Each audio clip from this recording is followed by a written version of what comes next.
नमस्कार प्रिय मित्रों, स्वागत है आप सभी का हमारे YouTube चैनल विशाखा धर्म गंगा में। वाराणसी भाई बहन के प्यार का पर्व रक्षाबंधन सावन महीने की पूर्णिमा तिथि को मनाया जाता है। इस पर्व पर बहनें अपने भाइयों की कलाई पर रक्षा सूत्र बांधकर उनसे अपनी रक्षा का वचन लेती हैं। रक्षाबंधन का ये पवित्र त्योहार क्यों मनाया जाता है? भाई बहन के प्यार के इस पर्व का सीधा कनेक्शन द्वापर युग से है। कथाओं के अनुसार शिशुपाल के युद्ध के समय भगवान श्री कृष्ण की तर्जनी उंगली कट जाने के कारण उनके हाथ से जब खून गिरने लगा तो द्रौपदी ने अपनी साड़ी का पल्लू फाड़कर उनके हाथ पर बांध दिया था। इसके बाद भगवान श्री कृष्ण ने द्रौपदी को उनकी रक्षा का वचन दिया था। इसी वचन के तहत द्रौपदी के चीरहरण के वक्त भगवान श्री कृष्ण ने उनकी रक्षा की। तब से इस त्योहार को मनाया जा रहा है।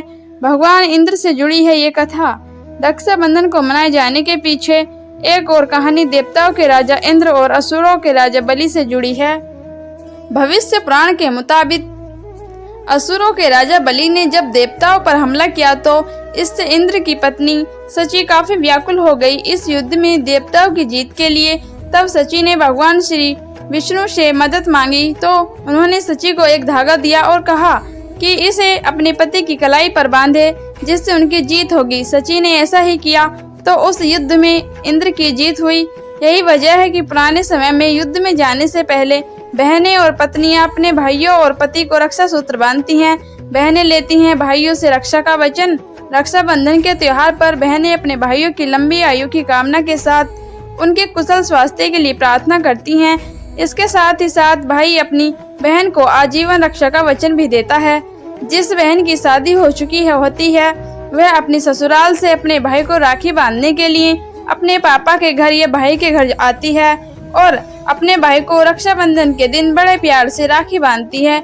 जब कोई बहन अपने भाई को राखी बांधती है तो दृश्य देखने लायक होता है। उस दृश्य को देखकर मेरे मन में बगबग हो जाती है। भगवान गणेश के दो पुत्र थे, शुभ और लाभ, लेकिन उनके कोई भी पुत्री नहीं थी, यानी कि शुभ और लाभ की कोई बहन नहीं थी। इसलिए शुभ और लाभ में बहन की कमी बहुत ही खलती थी। वह अपनी बहन के साथ रक्षाबंधन मनाना चाहते थे, बहन के साथ खेलना चाहते थे। इन दोनों भाइयों ने गणेश जी से एक बहन की मांग की। कुछ समय के बाद भगवान नारद ने भी गणेश जी को पुत्री के विषय में कहा।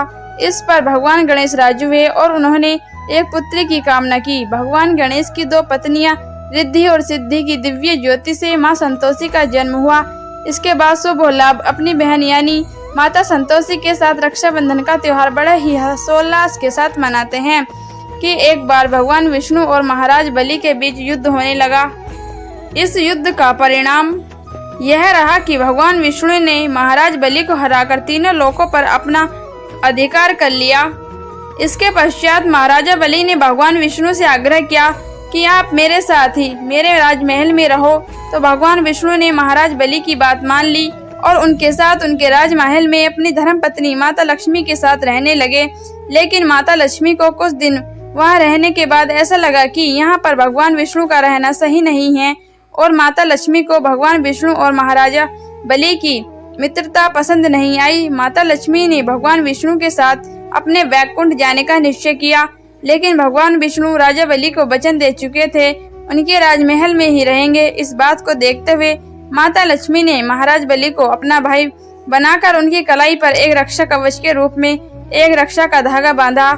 इससे खुश होकर महाराज बलि ने माता लक्ष्मी को कहा कि आपने मुझे अपना भाई माना है, आप मुझसे इस रक्षा का धागा मेरी कलाई पर बांधने के फलस्वरूप जो कुछ भी मांगेंगे वह मैं आपको जरूर दूंगा।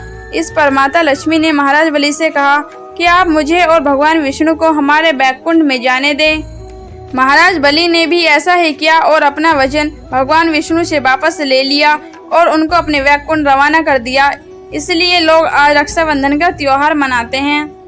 दोस्तों, ये कहानी अच्छी लगी हो तो वीडियो को एक लाइक जरूर कीजिएगा और कमेंट में हैप्पी रक्षाबंधन जरूर लिखिएगा। धन्यवाद।